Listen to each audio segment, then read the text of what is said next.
and it was a day that I will always remember. Oh, hey guys. I'm just finishing up writing in my journal. Now, a good way to remember things that were very special in your life is to write a journal. So I try to look back every day and say, what was the good thing? Kind of like when we do our pit and our peach of the day, our good thing and our bad thing of the day. I like to go in there and list at least one thing that's good that I enjoyed about the day, and then also kind of talk about the events of the day. So you should try it. Go in, get a notebook or on your device, and I would just start with day one. I'd say January 22nd, 2021, or whatever date it is, and I would write a little bit about what I did for the day, what my favorite thing was for the day, and maybe what my thing that could have been better. But the real reason why you are here today is because we are on chapters 27 and 28 of David Walliams' Ice Monster. All right, remember to pay close attention because at the end, you will be using those complete sentences with periods and capitals to answer the questions. All right, let's get started with chapters 27 and 28. Chapter 27, Thunder Snow. Standing on the top of one of the Natural History Museum's towers, Elsie ordered Dottie to listen. After a few moments, the lady became restless and asked, "What are we listening for?" "Silence," replied the girl. "It's quite hard to hear that." "Shh!" chided Elsie. "Listen, the birds in the trees have all gone quiet." "You're right," replied Dottie. Above their heads, black clouds rolled across the sky. "It feels too cold to rain," said the lady. "It's not going to rain, it's going to snow. Thunder snow. You get to know this stuff when you don't have a roof over your head." "Thunder snow? Sounds very dramatic. Do you think it's safe to be all the way up here during a thunder snow?" "No." "I thought as much. Oh well, if anything happens to me, please tell Titch I love him." "Oh yes, Titch." "You'll find him at the Royal Hospital. He lent us his tin helmet." "Oh yes, I thought it was tiny." "Good things come in small packages. Now, I want to leave all my earthly goods, me mops, me brushes, and my bucket to you, Elsie." "That's very kind. I'm touched. Dottie, truly." "But if I get a job as a cleaning lady in heaven, I'll need them back, understood?" "Yes, you can have them back any time you want them, either in this world or the next. Now, let's get this fire going."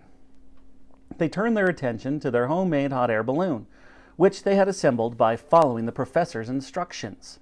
After a few attempts, they got the wood in the drum burning. Hot air began to rise. Slowly, the balloon of handkerchiefs and one pair of bloomers began to inflate. Miraculously, the stitches held firm. The multicolored globe grew and grew until it looked like enough to take Dottie's not inconsiderable weight. Elsie turned to Dottie. "Now, when I tug on the copper wires 3 times, that means the other end is stuck right in the mammoth's heart." "The mammoth's heart, yes." There wasn't time to correct her, so Elsie plowed on. "Then, and only then, should you launch the balloon into the air. Understand?" "Yes, 3 times," nodded Dottie. Boom! Thunder echoed across the sky. It was the side of the tower was a narrow chimney pipe. It wasn't much wider than a dinner plate. Elsie breathed out all the air she had inside her and lowered herself feet first down the chimney. "See you at the bottom," she called up. "Aren't you forgetting something?" asked Dottie. Elsie looked up at the lady confused. "The wire." "Oh, yes, that would be useful," said Elsie. "You're as daft as I am," chuckled Dottie. She held out the end of the wire, and Elsie placed it in her mouth before disappearing down into the darkness.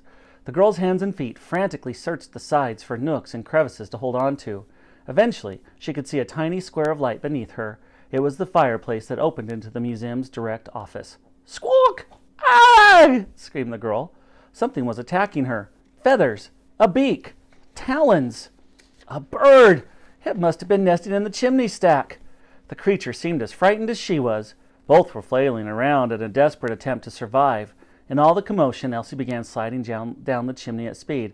"Ah!" she cried. Chapter 28. A Giant Catapult.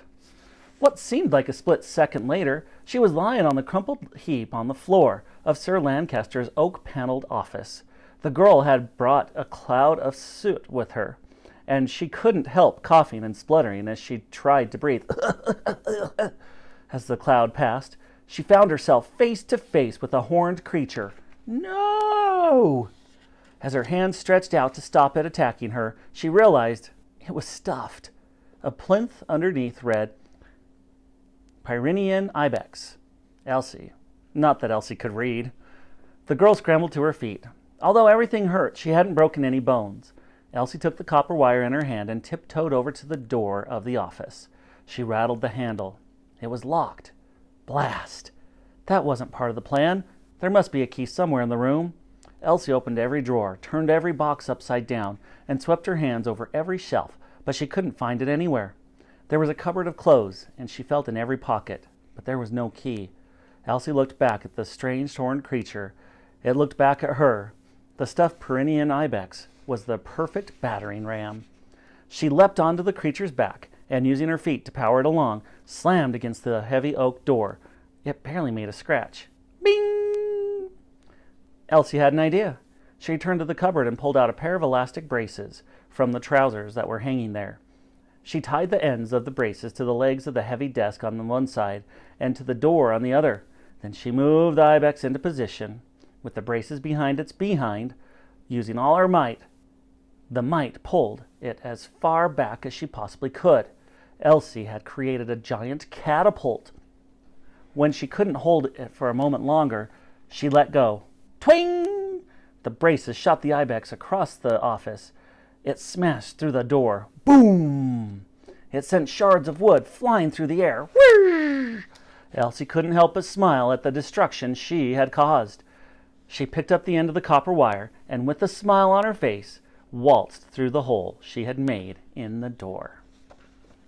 All right, that does it for chapters 27 and 28. Now, here we go. You guys ready? I said, are you ready? That's better. All of you will, fill in the blank here, be answering all these questions with...